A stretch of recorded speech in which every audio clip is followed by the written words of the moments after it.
निर्वाचन कार्य में लगे समस्त साथियों को मेरा सादर नमस्कार। मित्रों, आज का वीडियो उन साथियों के लिए है जिनकी ड्यूटी आगामी विधानसभा चुनाव में लगी है। मित्रों, मतदान समाप्ति के पश्चात सबसे महत्वपूर्ण जो कार्य होता है वो है रिकॉर्ड किए गए मतों का लेखा प्रारूप 17G को भरना। तो आज के वीडियो में हम प्रारूप 17G को भरना सीखेंगे। इस वीडियो में जितनी भी संख्याएं होंगी वे सभी काल्पनिक होंगी। इस वीडियो का प्रमुख उद्देश्य आगामी चुनाव हेतु कार्मिकों को सामान्य प्रशिक्षण प्रदान करना मात्र है। आइए प्रारूप 17G को भरने का अभ्यास करते हैं। सबसे पहले आपको जहाँ जिस क्षेत्र में, जिस विधानसभा क्षेत्र में आपकी ड्यूटी लगी है वो आपको भरना है। जैसे कि मैंने यहाँ पर भर दिया है 16 विकास नगर। तो जो भी आपका विधानसभा क्षेत्र होगा वहाँ पर आप उसको भर देंगे। निर्वाचन क्षेत्र से आप कौन सी लोकसभा के अंतर्गत आते हैं, जैसे कि मैंने यहाँ पे भरा है 01 टिहरी। लोकसभा पे टिक कर देंगे। क्षेत्र की विधानसभा के लिए निर्वाचन आप यहाँ पर फिर विधानसभा जो भी होगी, जैसे कि विकास नगर मैंने यहाँ पे भर दिया। इस प्रकार से आप भरेंगे। मतदान केंद्र का जो नाम और संख्या आपको यहाँ पे अंकित करनी है। तो जो भी आपको नामावली की जो भी चिन्हित प्रति आपको वहाँ पर मिलेगी उसमें मतदान केंद्र, संख्या और उसका नाम अंकित होगा। वहाँ से आप उसको भर पाएंगे। तो जैसे कि मैंने उदाहरण के लिए, ये काल्पनिक है, यहाँ पर मैंने 501 राजकीय प्राथमिक विद्यालय, जगह का नाम हमने यहाँ पे छोड़ दिया है। जो भी जगह होगी आप वहाँ पे स्थान का नाम भर लेंगे। कभी कभी होता है कि 2 कमरों में या 3 कमरों में तीन वोट जो पोलिंग पार्टियां होती हैं वो वोटिंग कराती हैं। तो आपका कौन से कक्ष संख्या में होगा आप लिख लेंगे, कक्ष संख्या 1, 2, 3 जो भी होगा। तो इस प्रकार से आप इसको भरेंगे। अब आता है मतदान केंद्र पर प्रयुक्त वोटिंग मशीन की पहचान संख्या। तो आप सबसे पहले कंट्रोल यूनिट की जो भी संख्या होगी, आप कंट्रोल यूनिट के पीछे आपको उसकी संख्या मिल जाएगी, वहाँ से आप संख्या लिख लेंगे। जैसे हमने ये भर दिया यहाँ पर CU 26 AA 3132। तो आप अपनी CU से जो आपकी कंट्रोल यूनिट होगी उस पर से संख्या को नोट कर लेंगे और यहाँ पर लिख देंगे। इसी प्रकार से BU की जो संख्या होगी, बैलेटिंग जो यूनिट है, तो उसको भी आप वहाँ से लिख लेंगे। इसी प्रकार से जो आपको VVPAT मिली होगी उस पर भी कुछ संख्या होगी, उसको भी आप यहाँ पर अंकित कर देंगे। इसके पश्चात आपको पहले नंबर पे आना है, नंबर 1। नंबर 1 में मतदान केंद्र को नियत असाइन निर्वाचकों की कुल संख्या, जो कि जो आपको चिन्हित प्रति मिलेगी, उस चिन्हित प्रति में आपको कुल मतदाताओं की जो संख्या मिलेगी वो आप वहाँ पर अंकित करेंगे। जैसे कि मैंने यहाँ पर 1140 अंकित कर दिया कि हमारी जो चिन्हित प्रति है उसमें 1140 वोटर हैं। अब नंबर 2 पे चलेंगे। नंबर 2 हमने वोटिंग कराया। वोटिंग कराने के बाद मतदाताओं के रजिस्टर 17G, रजिस्टर को प्रारूप 17G बोला जाता है। तो 17G में यथा प्रविष्ट मतदाताओं की संख्या कितनी है, जितनी हमने प्रविष्टि की है, जो हमारे द्वितीय मतदान अधिकारी ने जिनकी प्रविष्टि की है उन मतदाताओं की संख्या कितनी है। जैसे कि मान लीजिए हमने कल्पना की यहाँ पर कि हमारे जो वोटर हैं जिन्होंने वोट दिया है वो 840 हैं 17G रजिस्टर के अनुसार। तो हम 840 यहाँ पर अंकित करेंगे। 3 नंबर पे चलेंगे। 3 नंबर में है कि नियम 49 के अधीन मत रिकॉर्ड नहीं करने का विनिश्चय करने वाले मतदाताओं की संख्या। वैसे तो ये ऐसे मतदाता आते नहीं हैं, ये संख्या ज़्यादातर केस में नील ही रहती है, तो आप इसको नील कर सकते हैं। परंतु यदि आपके बूथ पर कोई ऐसा मतदाता आता है और वो 17 में हस्ताक्षर करने के बाद मतदान करने से इनकार कर देता है, तो आप मतदाता रजिस्टर में मतदान करने से इनकार किया लिख करके, टिप्पणी लिख करके आप यहाँ विनिश्चय करने वाले, मत रिकॉर्ड नहीं करने वाले मतदाताओं की संख्या यहाँ पर दर्ज करेंगे। मान लीजिए हमारा जो बूथ है उस पर एक मतदाता है जिसने कि मतदान नहीं करने का विनिश्चय किया है, तो आप यहाँ पर 01 लिख देंगे। उसके बाद आता है हमारा नंबर 4। नंबर 4 में है नियम 49(ड) के अधीन मतदान के लिए अनुज्ञात नहीं किए गए मतदाताओं की संख्या। तो मित्रों, वैसे तो ऐसा नहीं होता है, इसको भी हम नील ही करते हैं। परंतु यदि कोई मतदाता आया और उसने 17 में हस्ताक्षर करने के बाद वहाँ पर शांति भंग करने का प्रयास किया या अनुशासनहीनता की, तो पीठासीन अधिकारी महोदय उसको मतदान करने के लिए आज्ञा नहीं देंगे और ऐसे मतदाताओं की संख्या को यहाँ पर नोट कर देंगे। तो मान लीजिए हमारे यहाँ एक मतदाता ऐसा है, तो हम यहाँ पे 01 लिख देंगे।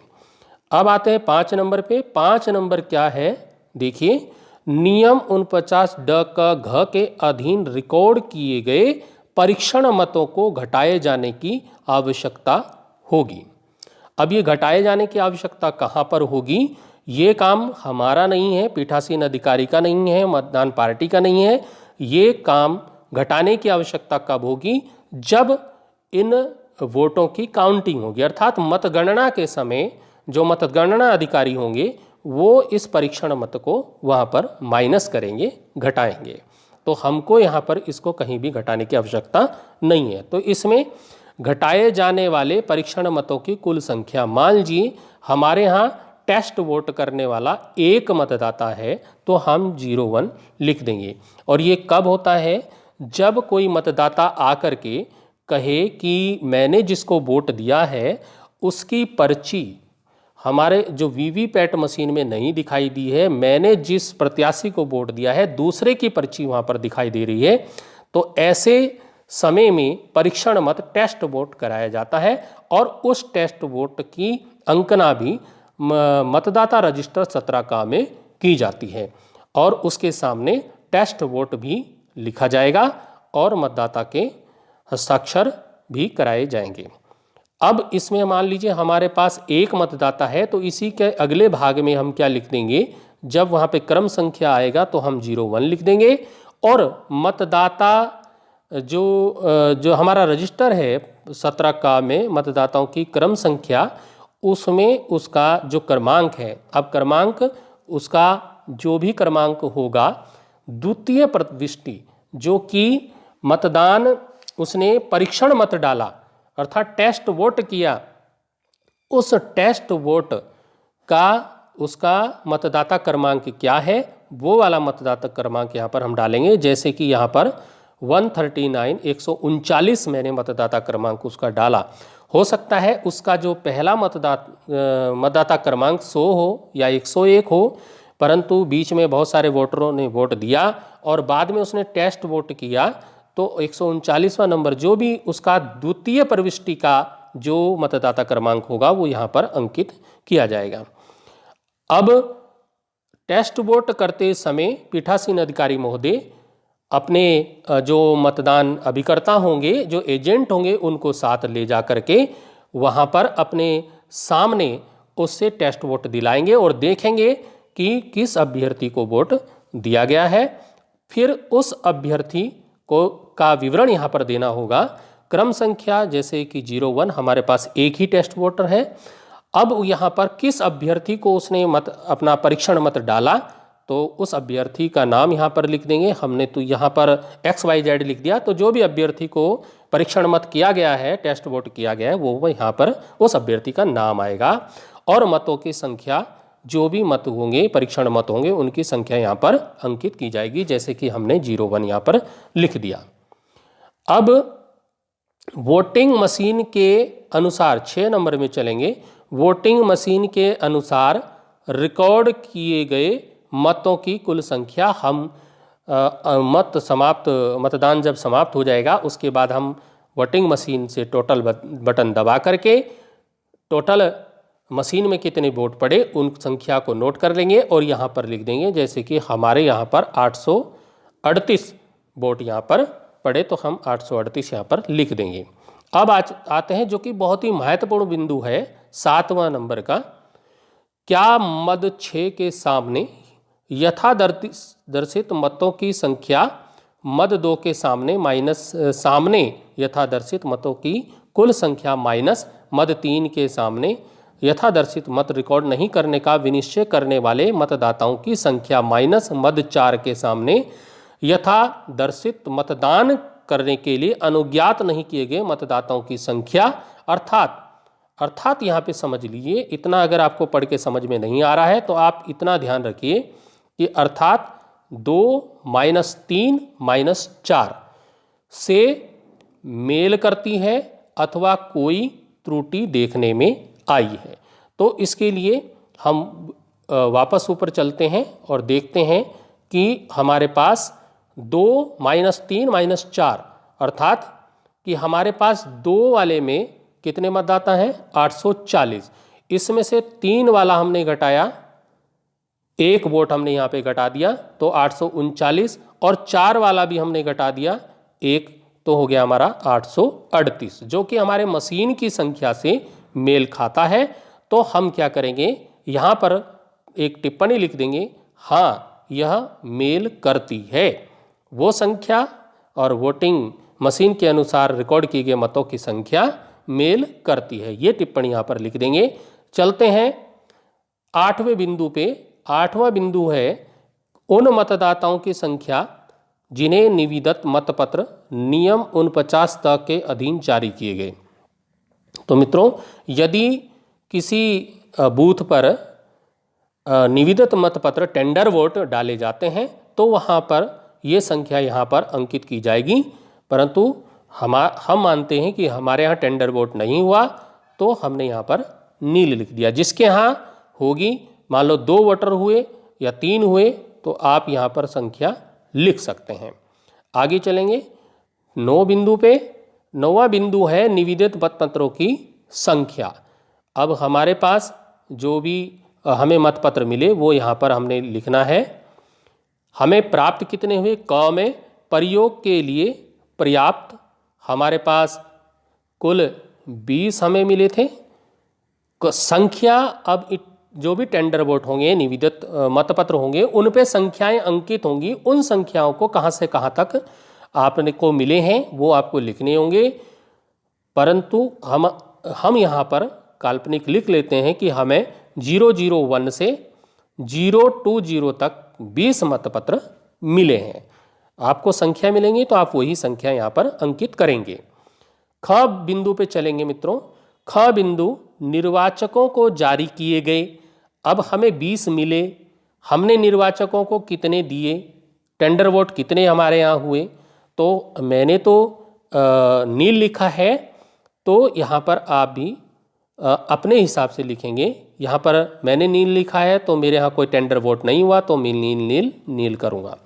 अगर किसी के यहाँ टेंडर वोट हुआ है तो वो यहाँ पर संख्याएं लिखेंगे, कितने वोट टेंडर वोट हुए हैं और कितने कौन से कर्म आपने निर्वाचकों को जारी किए हैं।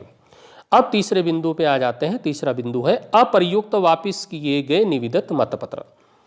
तो हमारे यहाँ कोई निविदत मतपत्र हुआ नहीं तो हमने 20 हमें प्राप्त हुए थे, 20 ही वापस हुए हैं, अप्रयुक्त हुए हैं, वापस किए गए हैं, क्रम संख्या 001 से 020 तक। अब आते हैं पेपर सीलों का लेखा। यहाँ पर देखेंगे पेपर सीलों का लेखा, क्रमांक, उनके क्रम संख्या। तो और इसमें दूसरी तरफ यहाँ पे मतदान अधिकारी अभिकर्ता के जो भी हैं हमारे पास मतदान अभिकर्ताओं के हस्ताक्षर होंगे। आगे चलते हैं। तो अब हमारे पास पेपर सीलों का जो लेखा है उसको हम देखेंगे। नंबर 1 पर है प्रदाय की गई पेपर सील कुल संख्या। तो हम आपको 3 पेपर सील वहाँ पर मिलेंगी, तो हम यहाँ पर 03 यहाँ पर लिख देंगे। जितनी भी पेपर सील आपको मिलेंगी आप उनकी संख्या यहाँ पर लिखेंगे। उसके बाद उन पेपर सील का जो क्रमांक है वो भी कौन से क्रमांक से कौन से क्रमांक तक आपको मिली हैं। जैसे कि हमने क्रम संख्या 16AA2233 लिख दिया से 16AA2235 तक 3 हमारे पास ये हो गई। इसी प्रकार से आगे प्रयुक्त की गई पेपर सील, तो जितनी आपने प्रयुक्त की, हमने 1 प्रयुक्त की तो हमने 1 लिख दिया। कौन से नंबर की प्रयुक्त की उसका नंबर आपको क्रमांक जो होगा वो अंकित करना होगा। जैसे हमने पहली वाली 16AA2233 को प्रयोग किया तो 16AA2233 से 16AA2233 तक हमने एक ही यूज की, तो हम उसका क्रमांक लिख देंगे। इसके बाद तीसरे नंबर पे आ गया कि रिटर्निंग ऑफिसर को वापस की गई अप्रयुक्त पेपर सील कौन कौन सी हैं। तो जो हमारे पास बचेंगी उनके नंबर यहाँ पर लिखने हैं। अप्रयुक्त हो गई 16AA2234 और 16AA2235। तो हमारे पास 2 ये हैं, हमने रिटर्निंग ऑफिसर को वापस की। अब 4 नंबर पे आता है कि क्षतिग्रस्त पेपर सील की यदि कोई हो की संख्या, यदि कोई क्षतिग्रस्त हो गई, कट गई, फट गई, तो उसका आपको यहाँ पर विवरण देना है। तो आपकी अगर ऐसी कोई पेपर सील खराब हुई हो तो उसका विवरण यहाँ पर आप देंगे, परंतु उसको जो अगर फट भी गई है तो फटी हुई भी आपको वापस करनी है।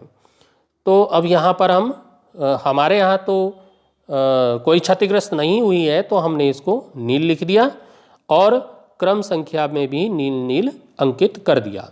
मित्रों, ये जो एक तरफ आपको ये नंबर दिखाई दे रहे हैं, यहाँ पर 1 नंबर, 2 नंबर, इसी तरह से 3, 4 नंबर आपको दिखाए, 3, 4, 5, 6 जो भी नंबर आपको दिखाई दे रहे हैं, यहाँ पर इनके सामने आपको जो मतदान अभिकर्ता होंगे, पोलिंग एजेंट होंगे, उनके आपको यहाँ पर हस्ताक्षर करवाने अनिवार्य हैं। इसके बाद अंत में हम मतदान की तिथि यहाँ पर लिख देंगे, स्थान लिख देंगे जहाँ पर मतदान हो रहा है और मतदान केंद्र संख्या यहाँ पर लिख देंगे और यहाँ पर पीठासीन अधिकारी महोदय जी के यहाँ पर हस्ताक्षर हो जाएंगे। तो इस प्रकार मित्रों, मैं आशा करता हूँ कि आप मतदान के अंत में बहुत ही महत्वपूर्ण दिया जाने वाला रिकॉर्ड किए गए मतों का लेखा प्रारूप 17 को भरना सीख गए होंगे। अभी के लिए धन्यवाद।